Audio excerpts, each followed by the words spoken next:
This episode is brought to you in full by patreon.com/defense of the patients. Oh, you got it right this time. I did. It's tough. I don't know. And you did you hear the last one we did? The last Patreon commercial? We really should have that link. I know.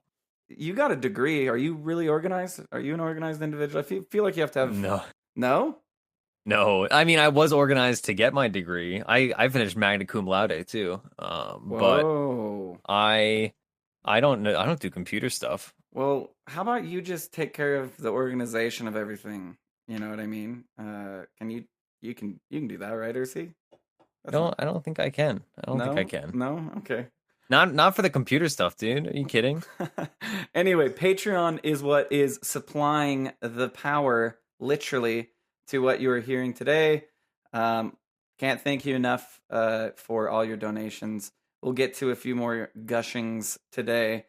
But yeah. Oh God. You guys, you know, every time my phone dings and I see somebody's donated, it means that an angel has fallen from heaven and has landed right in the bottom of my heart that I hold most dear to me. Boy. Yeah, that was tough. I was trying to ad-lib. That's like you mixed a whole bunch of idioms or whatever they're called. Philosophies, I guess you could say. I don't know. Anyway, patreon.com/defense the patients and help Ursi get that serum that he needs to become the true Captain America he was always meant to be. Boy, going back to some old jokes now. Jokes. Please help me. Thanks, guys. Hello all, and welcome to Tuesday Q&A. I'm your host, Roland. With me today, Ursinity, our expert. Ursinity, how are you? Hello, I am grand. No, let's see, what should I be today? It should be something good. It should be something really, really good. Like your best yet. Oh man, my best yet? That's a lot of pressure. I'm fantastic. I've used exuberant like 3 weeks in a row. I just really like that word. Fantastic is good. Effervescent. That doesn't really apply.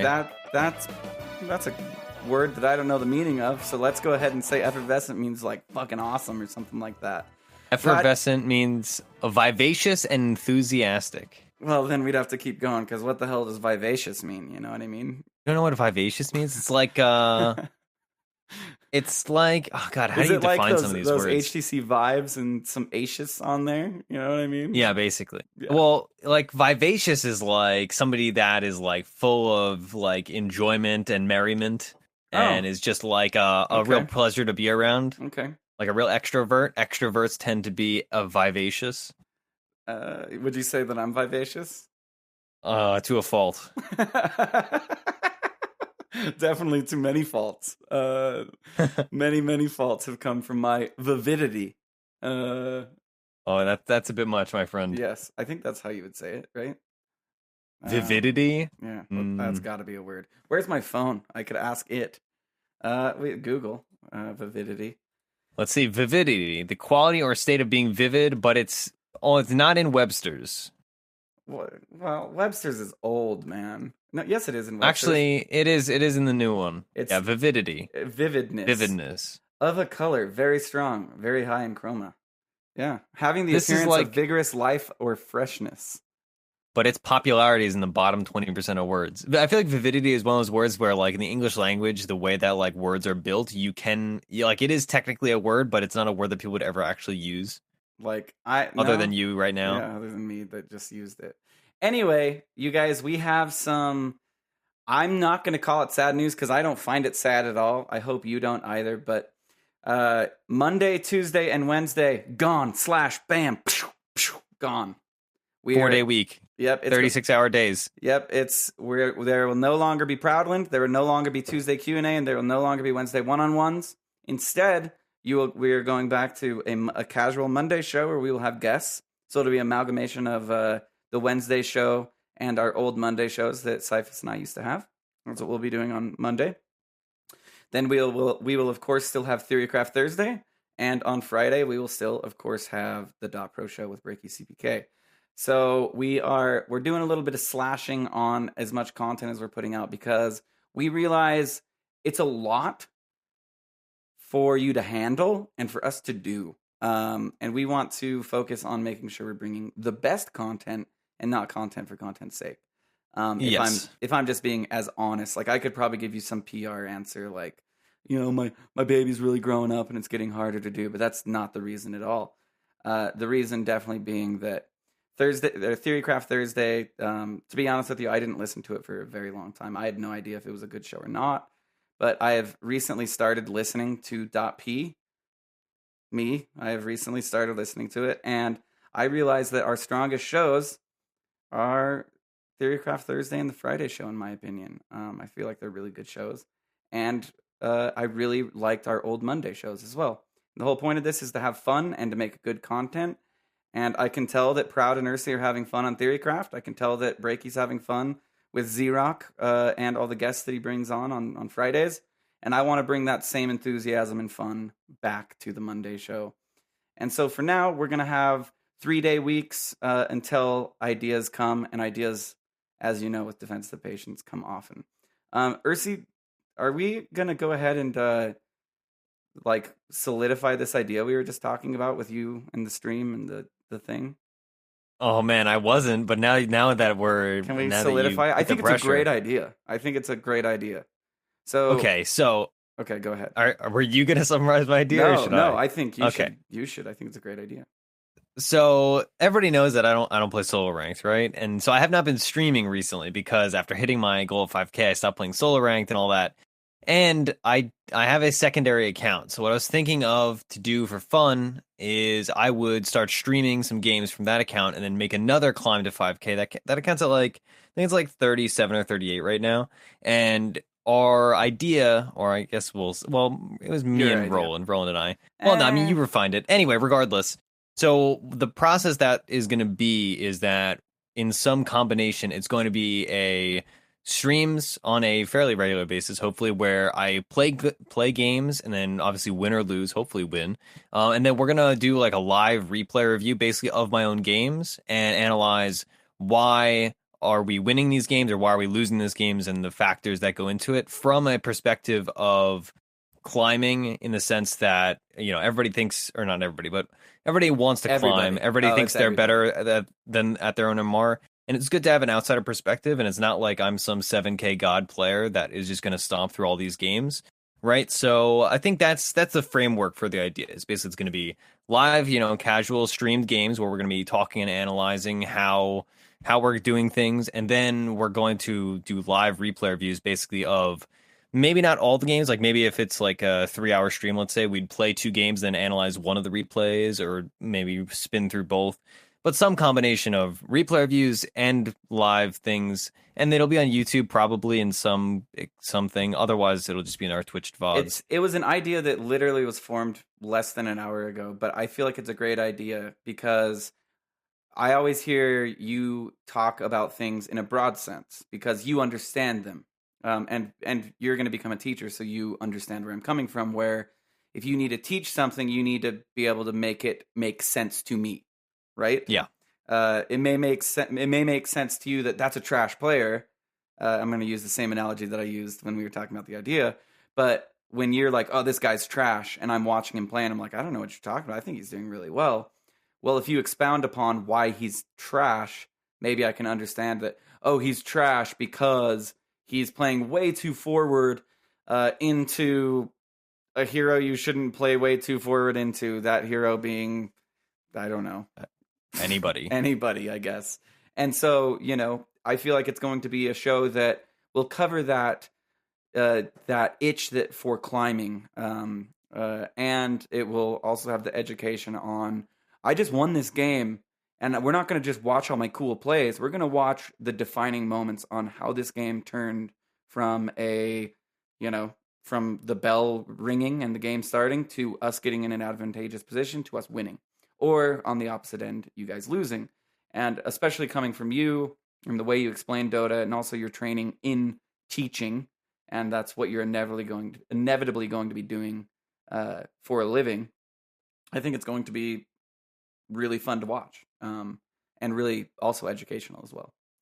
Hopefully, yeah, and also, for the sake of memes, this will, I mean, ideally, hopefully, result in me having two 5K accounts, which means then I can play comfortably with no stress and just, And then I if I kind have of two have to shut up. accounts, Then I have then to shut up. Yeah. there'll be no like Ursi 4K lull when I lose MMR because I'm still. I think that you're like a 2.5K player. I think is what I've been saying. Well, Like you say that, but your opinion is not necessarily that valuable in this context, Mister. Lose 1,300 MMR in like 2 weeks. Oh man, I've been trying harder. And I'm glad. I'm glad. It's all about. It really is so much about attitude. And fun Dota. I don't know. I've played a lot of games today. Nobody invited me, so I didn't accept. But I only played one game today, and I played it as Juggernaut. And instead of doing something silly like I wanted to, like I don't know, double. I was thinking for a second that I would get two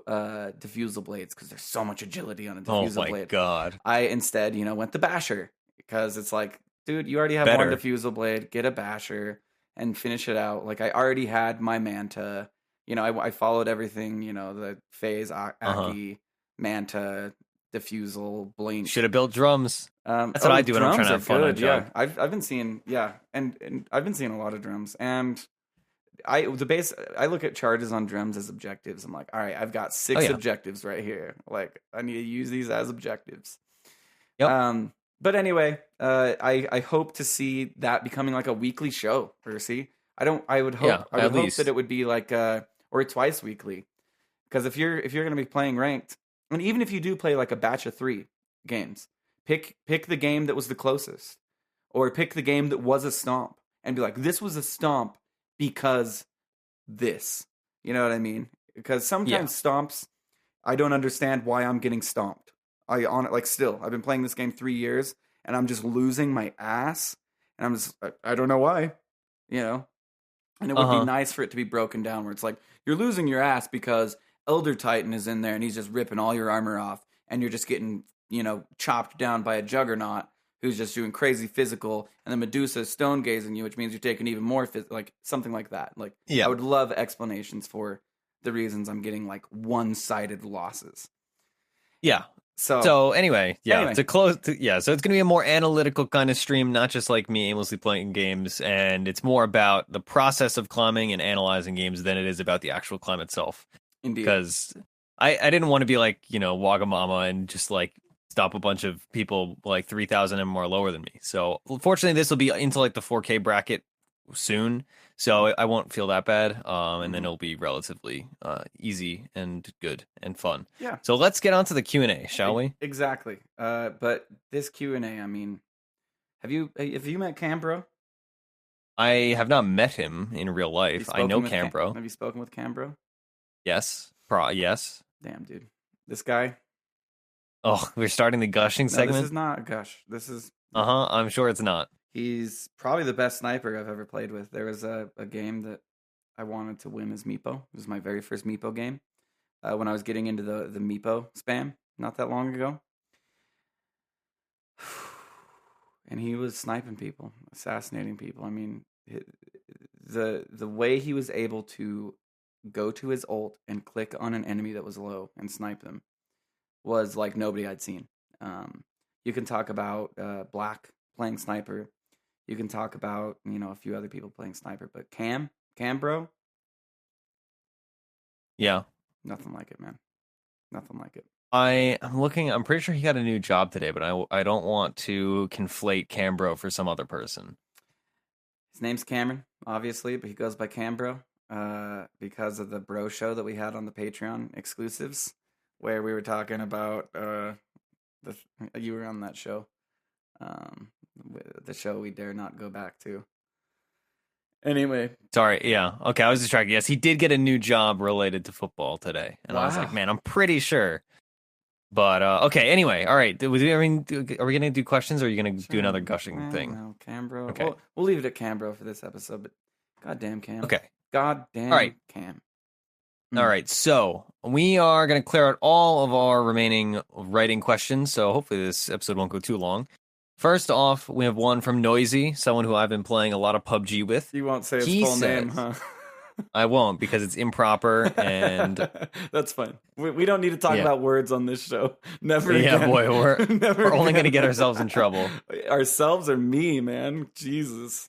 Like, that's the day the Roland stock market crashed, dude. And I have learned my lesson and bolstered my, knowledge on what you can and cannot say. Anyway, this question is for Ursinity. What is it? Yes. It's important. It's for okay. Who is your favorite person besides myself and Noisy to have their birthday on the 20th of June, and why is it Frank Lampard Jr.? So I had to look this up because Frank Lampard Jr. is a soccer player, a football player. And also I need to clarify this. This is from last week because last week's Monday was my birthday. My birthday is not the 20th of June. My birthday is the 19th of June, but because of time zones, he misinterpreted it and thought that my birthday was the 20th of June. So, belated birthday to Noisy Chode. And I accidentally read his name. So that's his birthday gift. Yes, you did. All right. So that was it's all about Nicole Kidman for me. She was born on. I watched Moulin Rouge last night. Yeah, I love that she was movie. born on June 20th. That's exciting. And it's all about Nicole Kidman. My wife loves the way that Ewan McGregor sings your song from Elton John in Moulin Rouge. Yeah. I can't stand it. I'll tell you that much. He's not following the melody that the beautiful Elton John made, and it makes me mad. And he's I hate it. And she plays it all the time, and she's like, it's better than Elton John's version. And she loves Moulin Rouge. And I'm like, no, it's not better. I literally watched, not the whole movie. I would watch like a solid 45 minutes of that movie with my mom last night, just at like 1 a.m. coincidentally. Man, that movie's so good. I love it. It has its flaws and it's not for everybody, but like I like musicals and I really like Moulin Rouge is fun. Their version of Roxanne by Sting is just so good. Whatever band Sting was in. I think he's the bassist, right? And then he's in something. I can't. I don't know. I know what you're talking about. I don't care about Western music. Roxanne. Yeah. No, that's a different song, right? No, I'm thinking of a different song. I'm thinking of it's the one with the you don't have to put on the red light. Oh yeah, the song about okay. Anyway, so yes, who's your favorite person? My favorite person born on June 20th actually isn't Nicole Kidman. It is John Goodman. That would definitely be my favorite. From being in The Big Lebowski to being in other movies that I love. Really struggling there. I know. I'm like, what the fuck? Of course, he was on Roseanne, which was good. Big Lebowski, Oh Brother, Where Art Thou? Of course. He does Broadway. I haven't seen any. You could if you were a city person. Like the hassle of going to Broadway. Have you ever been to Broadway? Yes, once. Was it magical? It was fine. I mean, I like the music. I'm not one for a fanfare and all the full experience. I saw Wicked and it was good, but Wicked it's a hassle, was right? One to see. I thought. Well, it's like a hassle because you get seats and they're far away, and then there's people and you got to deal with everything. And it's like, well, I'd rather just like relax and like listen to the soundtrack on a car ride or something. But I'm weird like that. Like I don't care for this kind of stuff. Yeah, I do have to mention with John Goodman. If you haven't seen 10 Cloverfield Lane, that was actually really, really good. Which is another John Goodman movie. He's been in just everything. He plays Robot Santa Claus in Futurama too, which is awesome for you Futurama fans. He is Robot Santa Claus, which is an evil Santa Claus in Futurama. Anyway, we need not go longer, Ursi, on this one. Yeah. All right. Well, let's continue then. From Gabe Gonzo, what are item timings for the following individual items as a support? Mech, Arcane Boots, Greaves, Aghanims, and Pipe. So let's approach these from the cheapest to the most expensive and hope that I do my math right. So first off, Arcane Boots. If you are playing a support, you want to have Arcane Boots ideally somewhere in the, let's see, I'd probably say like 10 to 15. You're absolutely right. I pulled up Dota Buff, and I'm just pulling up like 6,500 MMR players, and I put Shadow Shaman because I know Shadow Shaman goes Arcanes first, and it's 11 minutes. So I would say 10 to 15 minutes is a pretty damn good time for a 5 support to get Arcane. Yeah. a lot of these depend on what what foundational items you buy first. So like Mhm. I played a Kona game recently that I got them at 14 minutes, and that was not a great game. But I had windlace and boots, like brown boots, and probably a wand or at least a magic stick before that. It does matter. All these timings will change based on what your supporting items are. Yeah. Um, And but yeah, somewhere in that 10 to 15 is ideally. If you have them before 10, you're like playing like a god. and it depends. Like, it's really hard to say with Aghanims because, like, if we're talking about like a support like Keeper of the Light, where Aghanims is part of like, it's not just I'm doing really really well, I'm gonna get an Aghanims. It's part of his like set. You know what I mean? Like if you're playing Coddle, in my opinion, like Ags is an important item. Like you're gonna get Yeah, that much you rush it. earlier than if you're on, say, like a Shadow Shaman. Like I'm not gonna go Arcane's Ags on Shadow Shaman. Yeah. You know what I mean? But I may go, although Coddle is not going to build Arcanes, for the sake of argument, I may go Arcanes Aghanims on Coddle. You know what I mean? It may be like that first big item on Coddle. Whereas if you look at another support, I mean, Mech may be your first item that you're going for. So it's kind of tough. Pipe, I feel like, is definitely the one that you could maybe narrow down a little more. I don't Oh know. no, I feel the opposite. So it's weird Because it's because game specific. Is that why? yeah, well, it's game specific. Also, you just kind of fit it in wherever. Mm-hmm. Like usually, if you're buying a pipe on like a support, or whether it's a 4 or 5, you're building it way late Yeah. because it's like, oh boy, like they have a tinker and we just can't high ground. So reactionary, I need to build a pipe. Yeah. Like, I will unless. say, Oh, sorry. yeah. Go ahead. Sorry. I didn't have anything important to say. Go Oh, ahead. okay. I will say, I honestly don't think I've built a mech on a support in probably at least a year. Like now, okay, so What about as Greaves? Dota's progress, I don't build Greaves on supports either. Greaves are like an offlaner thing, or you just don't need them. Okay. So I think it's probably just because I like Winter Wyvern's the only support I like build Greaves on. But even then, like they're the way that Dota has progressed over the years is that you used to have less items. Just point blank, there used to be less items in the game. Yeah. Nowadays, there are so many items, and supports get so much gold, and the way that the metagame has shifted overall means that you have more options, right? So nowadays, if you're playing Dazzle, you're going Solar Crest and then Force Staff and then Glimmer Cape. Whereas before it was like, okay, well, Solar Crest doesn't exist, Medallion doesn't exist, Glimmer Cape doesn't exist. So what do I have? I build Force Staff and I build Mech, and that's it. Yeah. Because that's my options. So nowadays, now that there are so many options, I almost never build Mech and or Greaves on a support unless I like, oh boy, if I'm playing Winter Wyvern and like they have a silencer and I need to dispel global silence for myself, that's like the only one that comes to my head. Yeah. So that's like it would be disingenuous for me to say a timing necessarily. Trying to think of a But support that's like definitely gets mech every time, and I was like, put Lich, and even Lich, like you're seeing like force staff. I like really the question is, when do supports get force stabs? In my opinion, you know what I mean? Like every game yeah. against Clockwork, Well, I or feel just like every just game in every general. game. I like force staff is, I feel like, the new king support item. You know what I mean? Over anything else, maybe, in my opinion. Yeah, it's the old King support item, I would say. It used Oh, to be really? like if you go back a few years, yeah, like TI3, TI4 era, you would have like every single support would just build Force Staff and that's it. I personally am more of a Blink Dagger player, so I only build Force Staff if I really need it. But yeah, Force Staff's a good example. If you're rushing a Force Staff and you're going Mana Boots first, you want to have that Force Staff in that like 25 minutes ish Yeah. period. That's what you'll see. I mean, basically any item that's like in that range cost wise of like the mid 2000s cost, you are going to be buying it somewhere in that like 20 to 25 minutes range. And if you're really poor, then like 30 minutes. And if you're really rich, you're building it at like 18. Mm-hmm. As a general, it's harder to narrow down support item timings than it is on core item timings for core is obvious just- reasons. Yeah, you can get within the minute usually and be like, you should have Yeah. this by this time, and you should have this by this time, and yeah, Yeah. it is Because actually it really just tough. Yeah, well, it's because the flow of money is so fundamentally different, right? Like supports get money, at opportunities, whereas cores get money steadily. If that makes sense, They like sure, should, or you're cores, gonna lose. Yeah, yeah, yeah, yeah, ideally. yeah.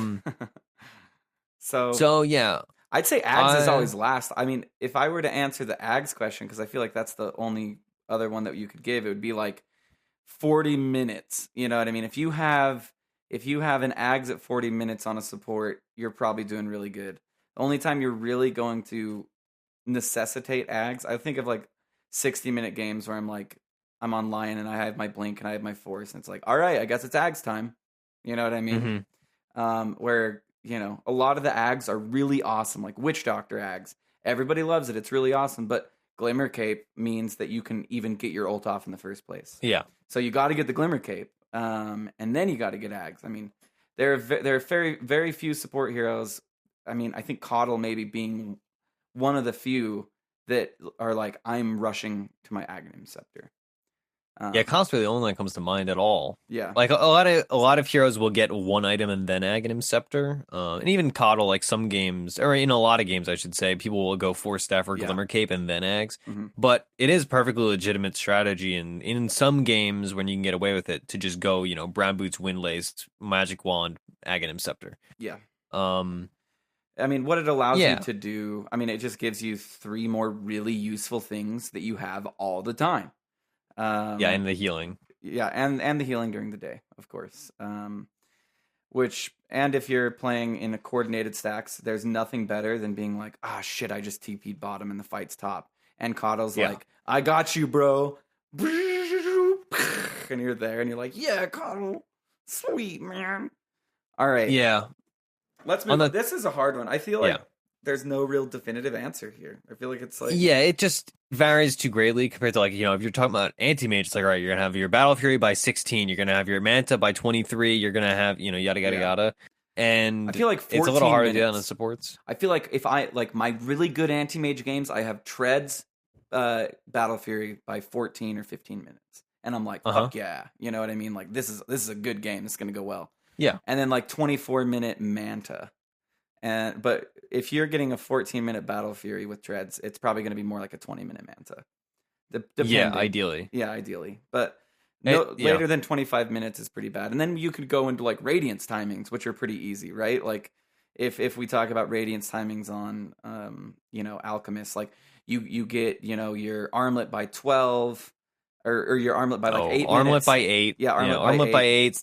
Radiance by 14. Yeah, Radiance by like 12 to 14. It used to be just 12 minutes because they weren't going Armlet first, but yeah, it is difficult to talk about sports. Let's take also go ahead. Before we have the next one final addendum talking about mechanism, because I know a lot of like people just like building mechanism in sports. Nowadays, one of the big reasons I don't build mechanism is because I build Urn, and Urn is like the poor man's mechanism. Yeah, highly recommend it, especially with the new stats on Urn. Godly, I've been building it all the time. Oh, I love it. I do love it. The mana regen is insane.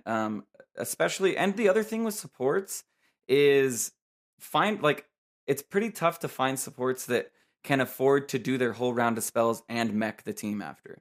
You know what I mean? Like, I know Crystal Maiden can't. I know Lion can't Finger of Death and mech. Lion couldn't like stun Hex Finger of Death mech. Like, there's no way.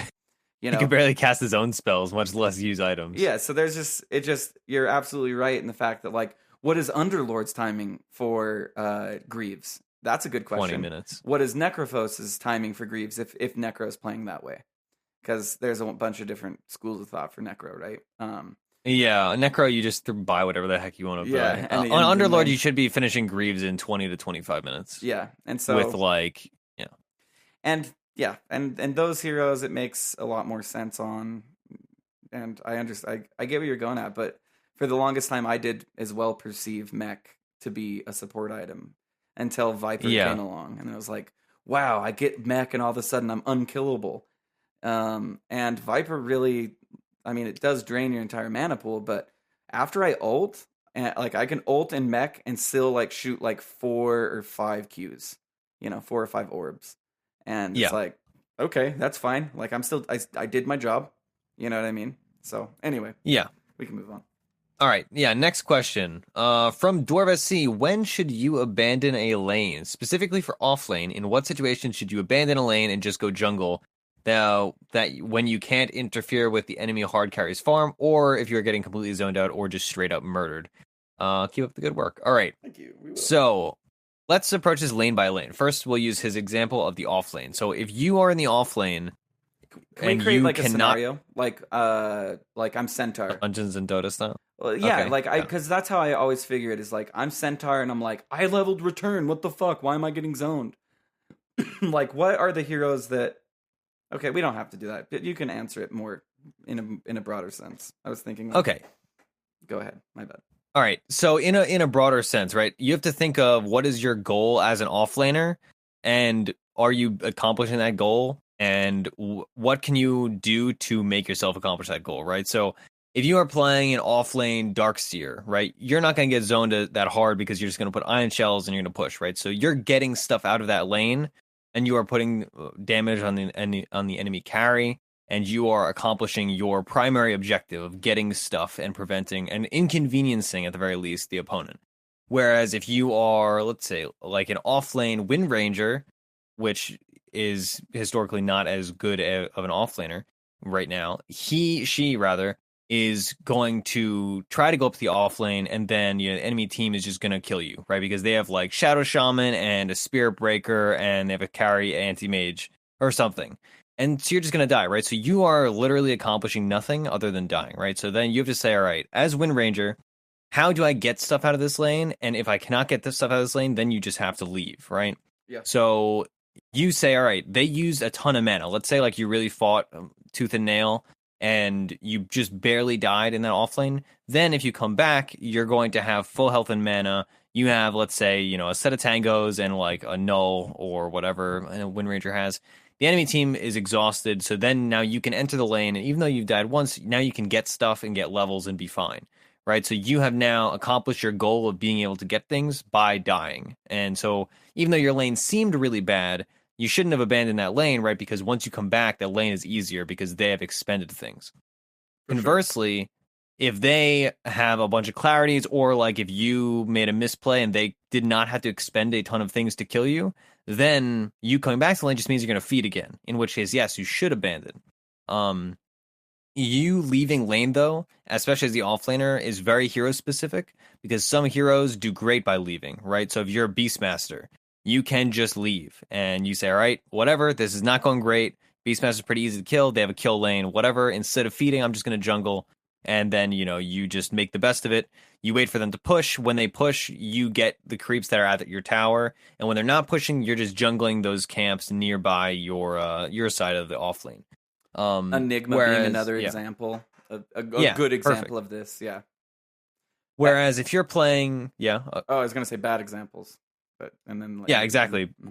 Exactly. So bad examples would be the Wind Ranger from earlier. Actually, Wind Ranger's not that bad. She can slowly but surely jungle. Power shot. If you're and you can kite through trees and stuff. There's some gimmicky things you can do with power shot. It's weird. If you're playing Puck off lane, that's probably a better example. Or you're just going to be miserable, right? Or like Slardar off lane, like that's even a little rough if you don't have like Iron Talon and a Stout Shield. So when you're playing these offlaners that cannot jungle, you have to really try to finagle your way into the lane and get stuff out of the lane, even if it's just level 2. And if nothing is happening, if it's like absolutely impossible if they have an incredible kill lane, then you just have to roam and get a bounty rune or two and then go aggress in a different lane because they don't expect you there. So using Slardar as the example, if your team has like, let's say, what's a safe lane? Like they have a safe lane, Slark and Crystal Maiden, or I mean, rather you have a safe lane, Slark, Crystal Maiden. If they can't kill the offlaner, then that's fine. But if you come there, maybe they can kill the offlaner, right? So then you abandon your lane, get something out of the other lane, that messes up the enemy team, and then they're not expecting it, and then you just have to come back to your lane, and they're all going to be, spread out.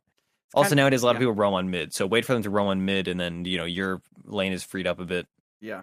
It's kind of like what Proud says about the offlane, like especially with like your big ult offlanes, like Tidehunter. I guess Enigma would be in this. Enigma would definitely be in this category. Those type heroes would be like, when you're playing Tidehunter and you get level 6, go help the safe lane and kill the opposite offlaner. Or, like you're saying, roaming on mid. I've seen a lot of this, especially playing mid recently, where it's like, God damn, like I am target number 1. I've wanted signs all over of my face with my face on it, anytime I'm mid. Yep. So I know that pain, unfortunately. And for anybody that watched our international qualifier That was run, fun. the first game was not. It was not fun. It was miserable. Those games are terrible because it's just me getting roamed on constantly. Mm-hmm. Oh my god, what was even the first game? I just want to take Oh like my 30 gosh. seconds to complain. The That first round of game was 256? Is that what you're talking about?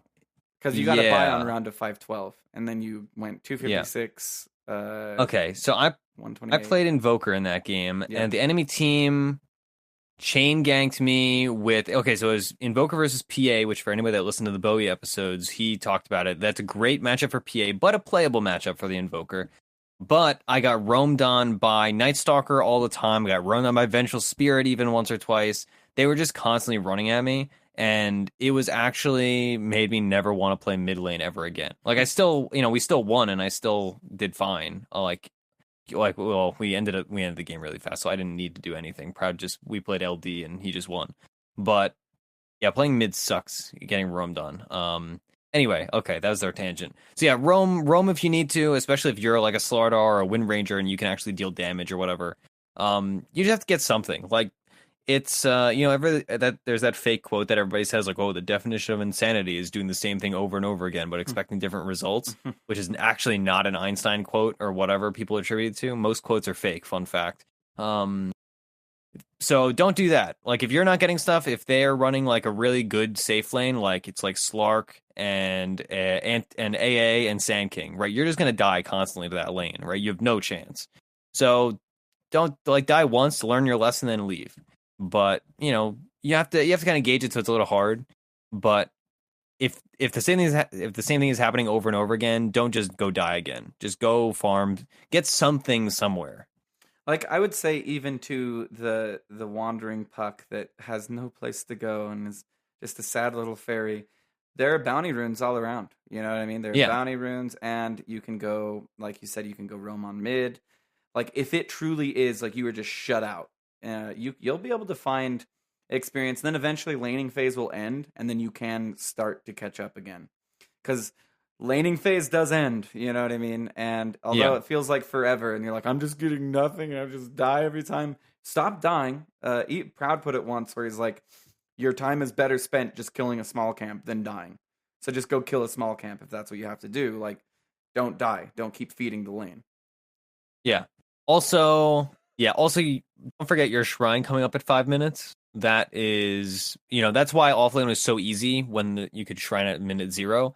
Now that you can do it at 5 minutes, it's a resource that you have, and make good use of it. Just Something to whether look it's just a forward to. farm or whatever. Yeah, that too. Where you're like, okay, it's 3 minutes. I'm at half health. Let's just play it cool. Like if I miss a couple waves, whatever, I'll go, try and kite the medium camp from high ground, pick up the next bounty rune, and at 5 minutes, bam, I'm back. For the offlane. Yeah. So I definitely feel that way. Because in my 1300 fall, I played everything, of course, right? And offlane was on there, and I definitely I was one for punishment, where I'd be like, I died, but that means I'm gonna come back and kill him. I died again, that means I'm gonna come back and kill him. And all of a sudden, I'm level 4 and they're level 10. And it's like, wait, what happened? Don't let that happen to you. It's your fault. It really is. So. Yeah, I had an 0-14 Slardar game yesterday, Ouch. and in a large part that was just because I kept making the same mistake and going to the off lane. It was different because we were aggro duoing, so I was like, all right, I need to come back to this, otherwise I would have just gone jungle. We had a guy that randomed Ember Spirit and was like, yo, it's fine, I'll roam, because we already had a mid, because randoming is the scourge of Dota 2. And so I was like, I can't leave this guy alone, so I need to come back, and we're being aggro, but instead we just fed over and over again. And it was like, yeah, duh, we shouldn't have done that. But yeah, so I should have abandoned that lane, but I didn't. And then I ended up being an 0-14 and 10 Slardar in a miserable game that I very nearly abandoned. Sounds like insanity. It was horrendous, that's for sure. All right, next question is from Tanaden. Is there much credence to spamming a hero to climb MMR, and more importantly, allow you to learn, air quote, how to play Dota at different tiers? Is there a limit to how much you can learn playing a small pool of heroes, and when you should branch out? After you get stuck in the MMR brackets, air quote, trench, question mark. Basically, is there credence to spamming one hero, or should you have a small pool of heroes? Denny and I talked about this a little bit on the Monday show. Would love to get your opinion, but we said basically like I can't just play Slark every game. Eventually, safe lane's going to get taken from me, like you had with your roaming Ember, right? Where there's just no place for me to go as Slark, and so I do have to have a backup plan, like we need a Lich, you know what I mean, or not a Lich. We need a support. I think of Lich every time I think of support. You know, like, sorry, it's your turn to bite the bullet and support. What do you say on this? Yeah, I am definitely a firm believer in high versatility. I've evangelized for the sake of versatility for a very long time. I think if your sole goal in life is to gain MMR, you can gain MMR in a pretty fast way just by spamming a hero, saying, all right, I'm only going to play Storm Spirit, and I'm going to play Storm Spirit every game, and that's it. And that will get you MMR, but you'll plateau at a certain point, and then you will feel completely lost because suddenly, all right, so let's say I'm 4K. I climb to 5K by playing Storm Spirit and Queen of Pain, and that's it. I go mid every game. When I hit 5K, if I want to play other things, I can't because I will just lose on them because I have not played other heroes at a similar caliber of play. And so then I'm going to fall down to, let's say, 4,500, 4,300 potentially if I stop playing these things. So now, like, all that climbing is, like, effectively not pointless because you're still getting better at those heroes and getting better at Dota. But you'd be better off, in my opinion, more naturally climbing by using even a small pool of heroes is far better. But I always hazard people in either A, spamming singular heroes, or B, spamming singular roles. I think you're best off if you pick to combine climbing fast with climbing well. I would say spam 2 roles and like 3 heroes in each role, right? Like, so 6 heroes cumulatively. You say, all right, I play 5 and I play 3, and that's it. And ideally, I play 3, and if I play 3, I play Sand King, I play Underlord, and I play Centaur. And I don't touch anybody else. I'm not going to bother. And if I play 5, I play these 3 heroes, and that's it. That is a good mix of things where you will gain a lot of MMR because you are honing in and focusing.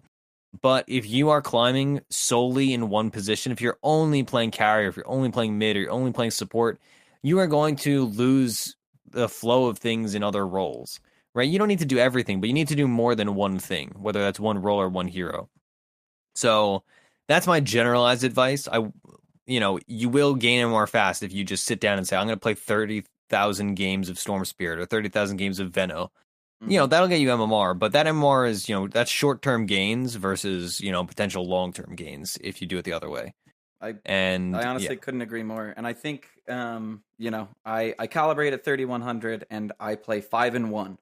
And my hero pool is extremely narrow. If I'm playing 5, I'm playing Lich. And Proud has said that Lich is the best hero for when a patch is yet to be figured out. He said Lich is always a good hero and it was right when 7.0 started. So I was spamming Lich, and then I was spamming like your Slark. Slark was pretty good at the start of 7.0. Still pretty good. Yeah, he's still pretty good. And so my climb came from exactly what you're saying. My hero pool was small. It wasn't 3 each though. It was Venge and Lich, and then it was Slark and God damn it, who was the other safe lane? So Slark and Jug. So Slark Jug, and they're both good in different situations. And Jug is pretty much like first pickable, I would say, in most cases. Absolutely. And so is Lich. Like, I can pick Lich, and it's not like, oh god, they picked X hero, now my Lich is useless. Like, yeah, Lich is gonna do his thing in any game. And say what you will, if it's, he doesn't really have any disable. His nuke is RNGesus, except for his Q, right? But like his ultimate is his ult is RNG. He gives armor, which is cool, and he sacrifices creeps, which is cool. But I just got really good at roaming around his Lich and making sure I was putting wards up. Basically, that's all I was doing. Was like I was helping the outcome of the game, not by being super good at like, oh, that guy's low, I'm gonna sneak up and Q and then throw my ult at him.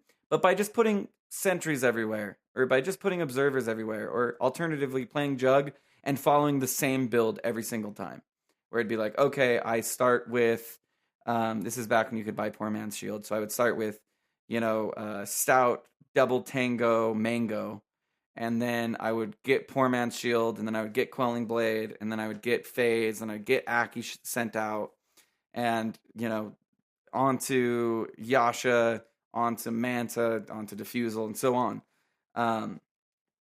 Won a lot of games that way.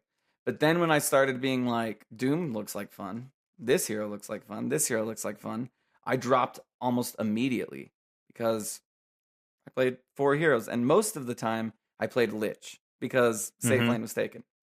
And like that's another caution to those of you who want to climb support. You can do it, especially once you hit like a certain tier. Like once I got like that 3K, teams were starting to come together a lot better than in like 2K, right? Like if I picked a support, I knew that somebody would carry, and I knew that if I kept people off of him and kept vision up, that he would farm. I could at least trust that. So that's exactly what I did. I kept vision up and kept people off of him, and just waited for him to inevitably become a force, an unstoppable force, and win the game. Trying to do anything else led me to a horrible fall and attitude as well. But yeah, I wasn't a 3,800 mid player, but all of a sudden I started wanting to play mid, and it's like, no, dude, you're 3,800 Lich and like maybe a 3,500 Jug.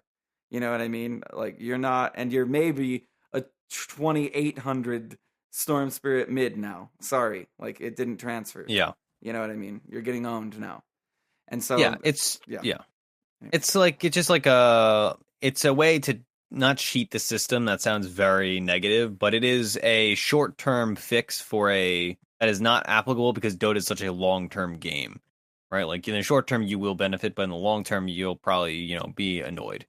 Yeah. All right. Well, let's go to the next question from Ryan V. Kona. His name is Kona. All right. Writing in with 44,029 MMR at the point that he sent this in. What were your biggest issues you've had as a player, and how did you overcome it? My worst habit was being too impatient and trigger happy with fights. It took me a long time to realize that I should wait for my initiator to start the fight, or wait for my team to engage, together instead of awkwardly dragging them into situations that could have been avoided. Also, what habits are you currently trying to break or get into? So, Roland, what are our bad Dota habits that we have either overcome or still have? I know I definitely have a few. I learned a lot just from reading that question, because I would say that that's a habit that I've yet to overcome, is dragging my team into bad situations when it is a common habit. Like I have an Enigma that is like, he's by the tier 2, and I'm by the tier 1, and I'm like, I'm going to start the fight now, when I could wait. I could walk back to the Enigma, who has the Blink Dagger, who has the Black Hole, let him start, and then spin, as Juggernaut on 3 people who are Black Hole. So that's a bad habit that I have for sure. My other bad habit would be walking into fog. I assume that no one's there. Like, I assume no one's home when I'm walking upstairs. All the time, I'm just like, doop, doop, doop, walking into fog, can't see where I'm going. I'm dead? What? Why would somebody be there on the map? And, maybe some of it being coincidence, maybe some of it being it was warded and I was just walking into somebody who could see me the whole time. Regardless, I'm dying a lot. And that is a habit that I could fix easily by just walking where I can see, and basically parsing the information that's in front of me instead of parsing the information that I come upon immediately, if that makes sense. I would say that's my bad habit. That I'm trying to break that one for sure, and dying less. But that comes with a bunch of different bad habits. Dying less, like I've got to break a bunch of habits to do that.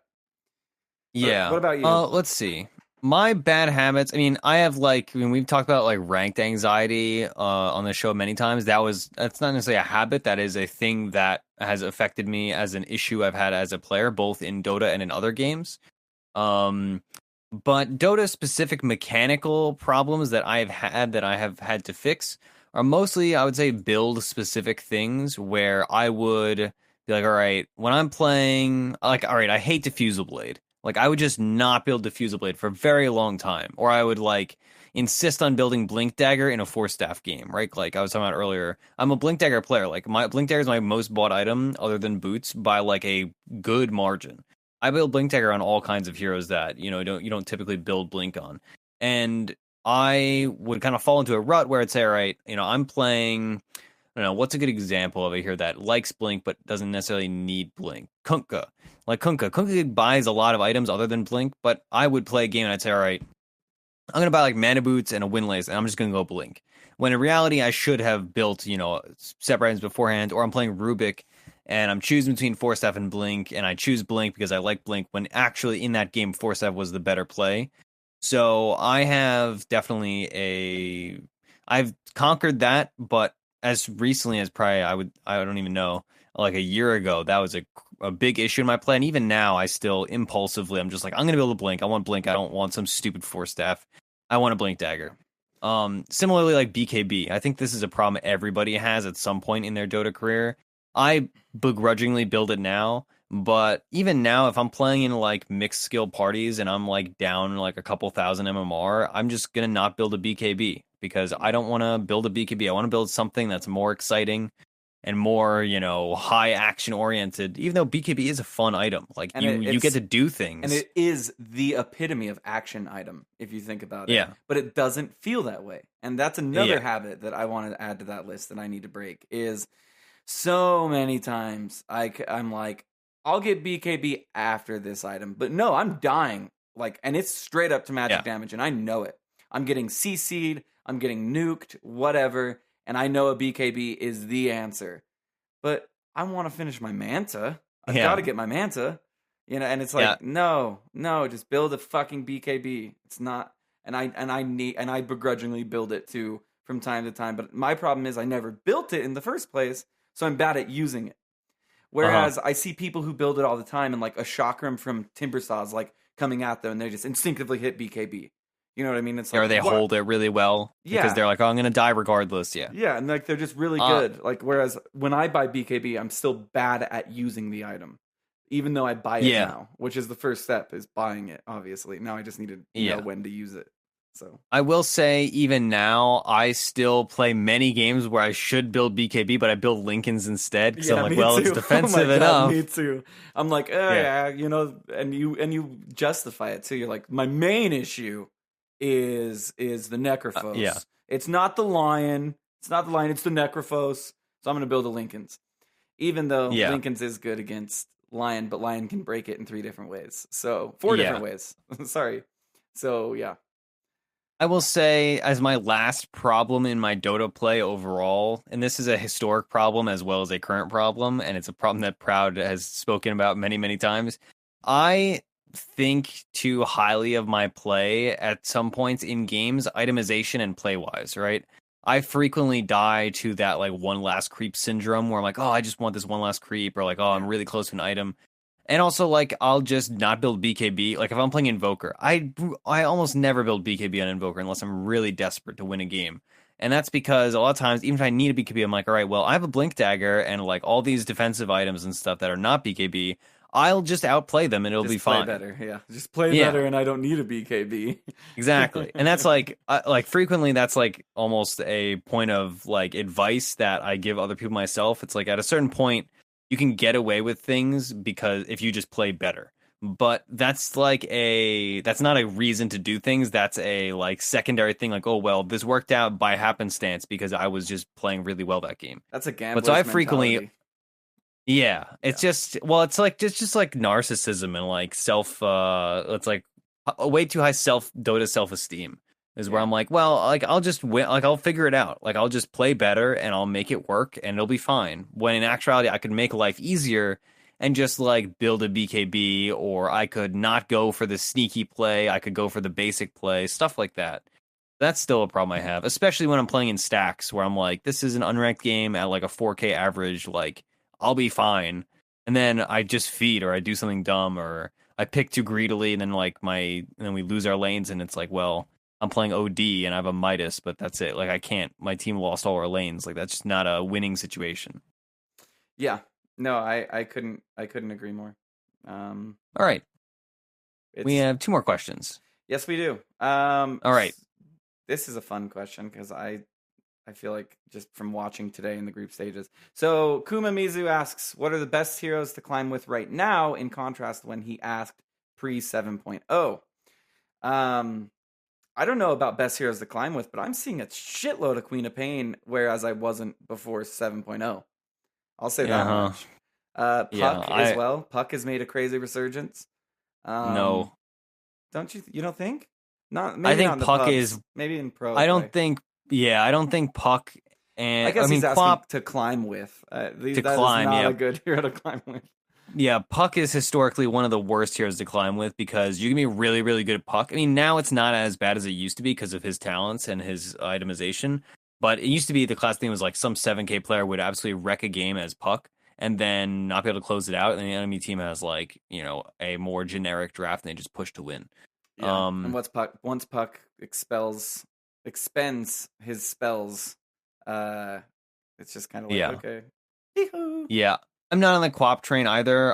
Proud and Bowie both really like her, and I'm just not a believer. I think the hero's fine. I just don't like playing her, and I think she's overrated. I don't like that she throws darts. I hate her last hit animation. That's the one thing that gets me. I'd play Quap if her last hit animation great. Wasn't playing darts. Like I mean, it is like lame in that, but like the animation itself is so satisfying to last hit with because it's so fast and she does so much base damage. Yeah. And she does the double null start. Yeah. Where she buys a null and like if you're playing in 5K you probably get shared tangos, but down where I live I have to buy my tangos. So yeah, the double null because she wants to get the veil real quick. Yeah, Puck does that also. What heroes? I feel like Juggernaut has always been and always will be a really good hero to climb with. Because you can first pick him. I feel like, well, I guess it's lane specific though, because he's not a great offlaner and he's a very specific mid. Like there's only a few circumstances where you take a mid. What, like against an alchemist, right? Would be like no, not anymore. They nerfed his mid a bunch once they changed how shrines work, and they nerfed his something about his base stats. I think. Okay. I still play him mid sometimes, but it's honestly not good. Oh, okay. So I don't know. What do you think? I don't really have much to say in the way of like. I guess Necrophos is always a good hero to climb. Is what I would add. He would be one of mine. Yeah. I couldn't tell you how to play Necrophos specifically, and I don't think I would want to because every game I see him played, he's played drastically differently. He's literally cancer. Like he can come in any form. Like you can have liver cancer, you can have throat cancer, you can have brain cancer. There's all sorts of builds with Necro. Getting at that. Yeah. Like, and once he metastasizes, he's just gonna win the game for sure.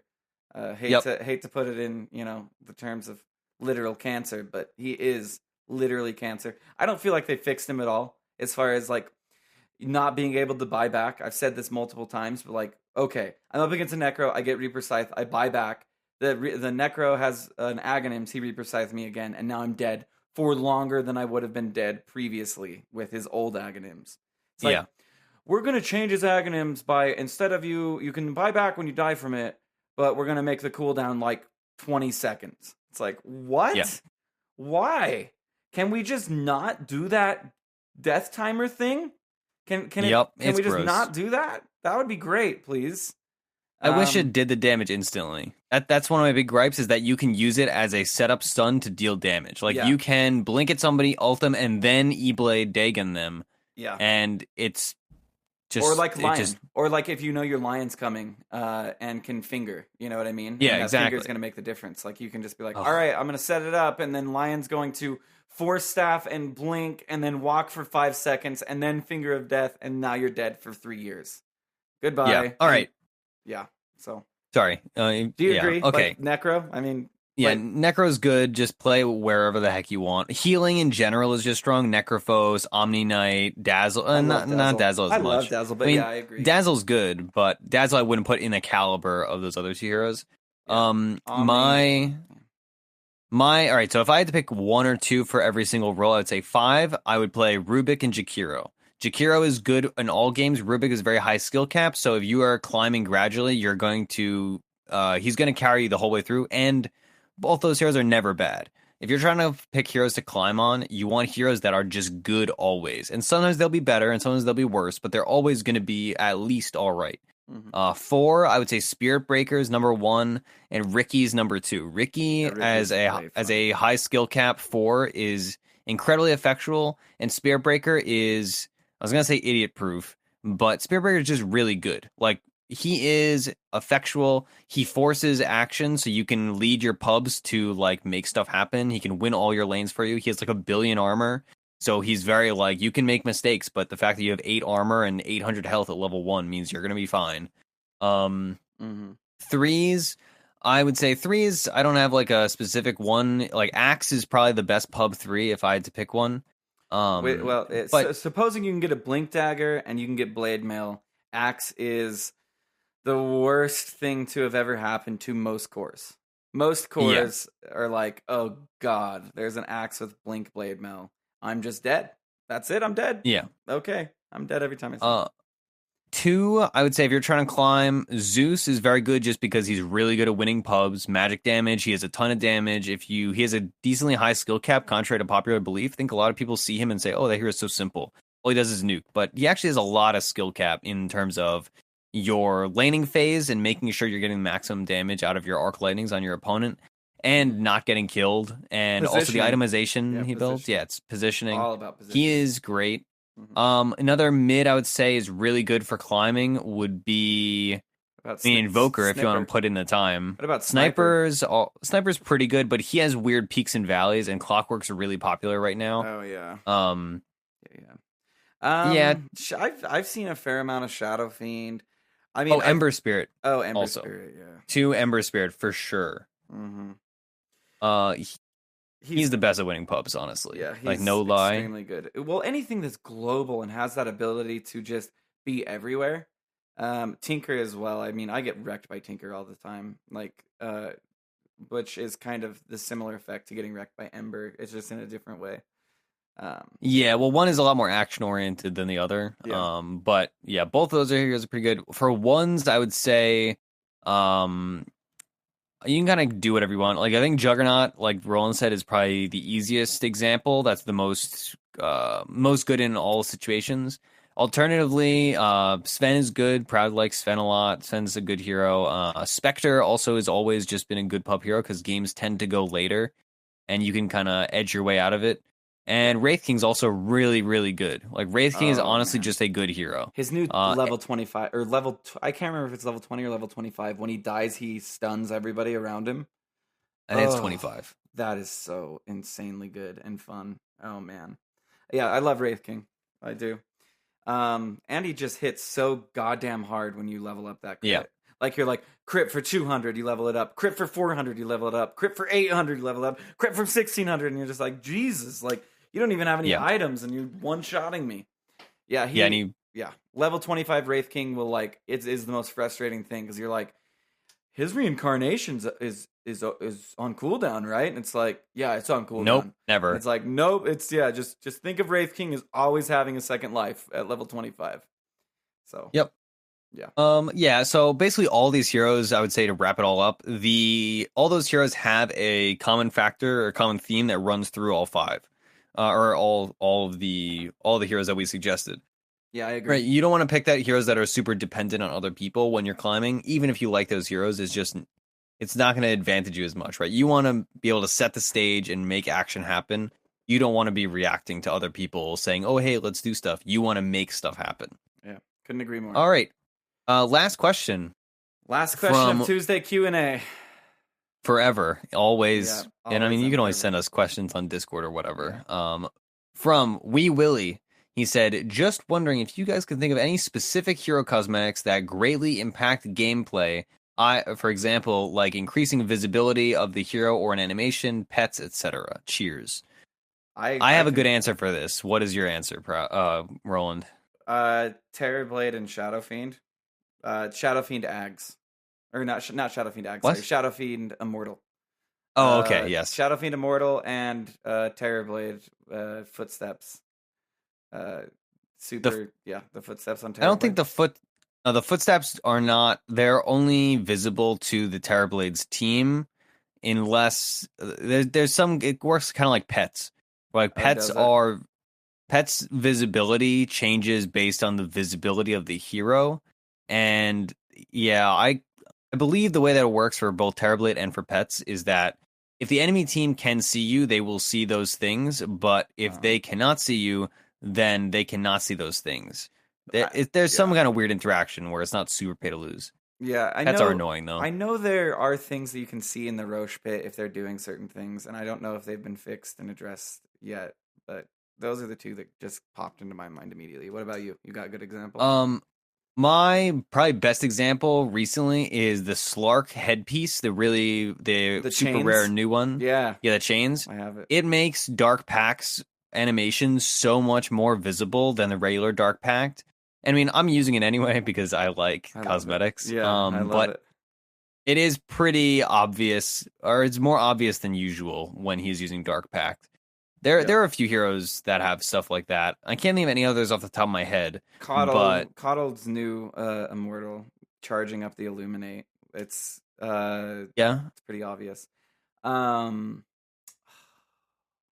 trying to think of another good example. Me too. I feel like there are certain hero sets that makes the hero like stand out more and make you want to kill them more. Like the Underlord set, whatever that set is, just makes him like giant.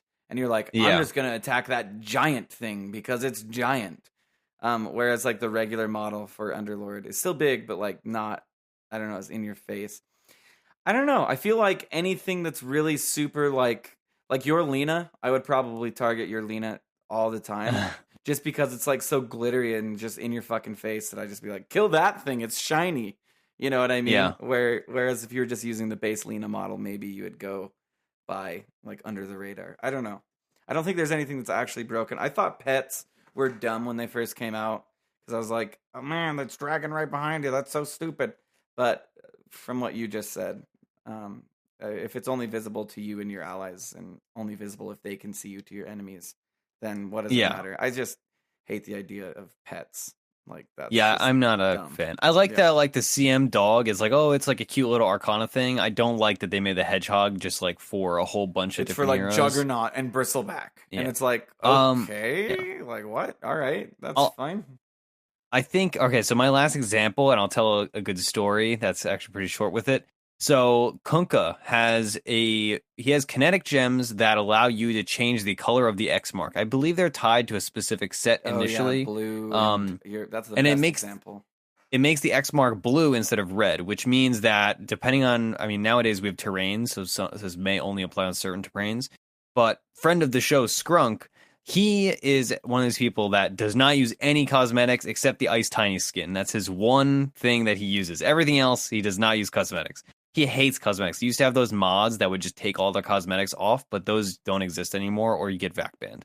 So he doesn't do that anymore. Wow. But the thing that made him have that problem, the thing that made him have that epiphany where he just like had to turn it all off was the Kunkka X mark, because he got Kunkka X marked in the river with the blue X mark on underneath the blue river on the regular terrain, because of course doesn't use cosmetics, so he only uses the regular terrain. And he's like, this is the most like pay to win crap I've ever seen in my entire life. And, you know, he got all flustered and mad. So that one is definitely affects gameplay. But nowadays with the advent of terrains, that's kind of, you know, I don't know if that's 100% true. And I feel like it's a pretty obvious skill and it makes very loud sound cues. But that is another one that will affect the game. Yeah. I will say that Imperial Gardens or whatever, the Immortal Gardens, thank you. Broodmother's webs are impossible to see. So if you're playing Broodmother or if you're playing against Broodmother, I don't know if they've fixed this since, but like I think they fixed it on Immortal, but not on the new map. Because on the new map, it's still real bad. Yeah, it's absurd. It's like literally unplayable. So that's another, I guess, the terrain. If you look at the terrain as cosmetics, that impacts play greatly. Where it hurts the Broodmother that's playing, and it hurts the people playing against it. If they are also using that terrain, because they can't see where a web ends and where a web starts. It's like really, really hard to tell. And it's important when you're building your web structure to like barely have them overlap, right? So you can cover the most ground with your webs. So that was one that really pissed me off because I loved Immortal Gardens and I loved Broodmother. I had to choose one. So Yeah, I use Immortal Gardens. I think people overestimate how effectual the trees are because people always say like, "Oh, it's pay to win because the trees are more even in the Radiant offlane yeah, jungle patch." yeah, But that's true, and I will it say is that easier. It is it easier. is easier, but it is not like some like vastly different thing. Like Yeah. it's really not like that game changing. Yeah, I agree.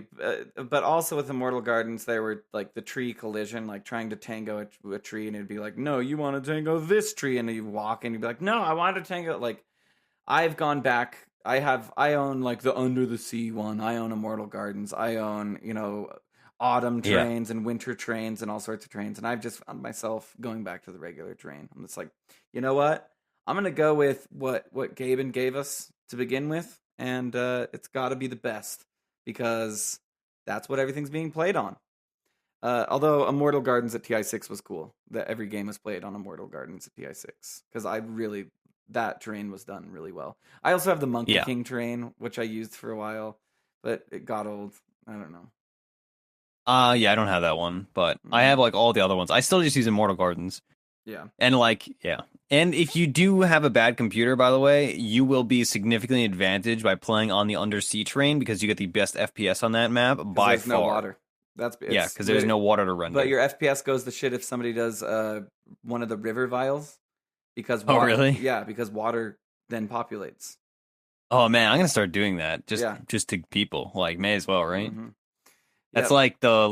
like the people used to joke that like my Lena has so many particle effects that it'll lag the enemy, stuff like that. Probably does. All Well, right. hopefully. Well, farewell, everybody. Tuesday Q&A was a fun run. Uh, I had a blast. I It learned a was fun. lot. It was fun doing a show with you, Ursi. I hope so. Will you do the final closeout? Oh yeah, okay. Goodbye forever, everybody. We're closing up shop, going home.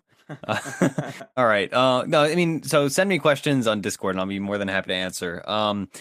But to do actual plugs, we are, of course, defensethepations.com. You can find us on all your podcast apps and whatnot. If you give us iTunes reviews, those are stellar. We appreciate those. We also have a Patreon that we plugged earlier, patreon.com/defensethepations. You can go there and get gushed upon like Roland did in this episode of the Monday show. You can also get replay reviews and stuff like that. Those go up on the YouTube channel, youtube.com/.ptv1. That is a numerical one. We also have a Twitch channel, twitch.tv/.ptv. We have in-houses on Wednesday nights at 9 p.m. Eastern. We have I mean, that's the only really scheduled stream. But I am going to start streaming more with that concept we were talking about earlier, which should be fun. And we, Roland and Cyphus and everybody else and Proud stream randomly sometimes too. So you can watch all those things. The VOD from we got it to Rena 64 for TI7 qualifiers. So if you want to watch that VOD, you can find that VOD on Twitch, twitch.tv/.btv. What else? Nothing else? I think that's most of it. I'm at Ursinity on Twitter. Our show's at .p_show. That's most of them, I think. Join our I think Discord, discord.gg Oh, yeah. /.p. I've got to say that I need to do a better job of communicating in there, but Ursinity, like, if you want to talk with Ursinity, like, in great length, just join the Discord. I swear to God, every time I log in, Ursi has just typed something, because your job, like, allows you to have a tab open with Discord, and you are probably the most present member in Discord of anybody. So Probably. it's nice. You can pretty much type anything and you'll probably get a response from Ursi. Me, I don't bring my phone in my house. It's kind of like a rule with the wife. No phones allowed when I go inside from the studio. So when I go inside, I'm cut off from the outside world, which is nice. I'm forced to. That is good. I'm forced to spend time with my family. So I put the phone away. But when I'm out here, if you ping me, I do see things and stuff like that, and I will respond. But Discord's a great place, a lot of great people, thousands of great people in our Discord. So check that out. Yep, good place to find a stack if you need a stack. That's one of the more common things we get, or just lurk and listen and talk to people. I'm a lurker until I like find something that somebody says, and I'm like, I have something to say on this matter. Anyway, you guys, you have questions, and this is our final show for Tuesday Q&A. thank you so much for all the call-ins that you did. This was a really fun run. Expect more content from Defense of the Patients coming out. There is a reason for everything that we do. And we love you guys. Goodbye. Goodbye.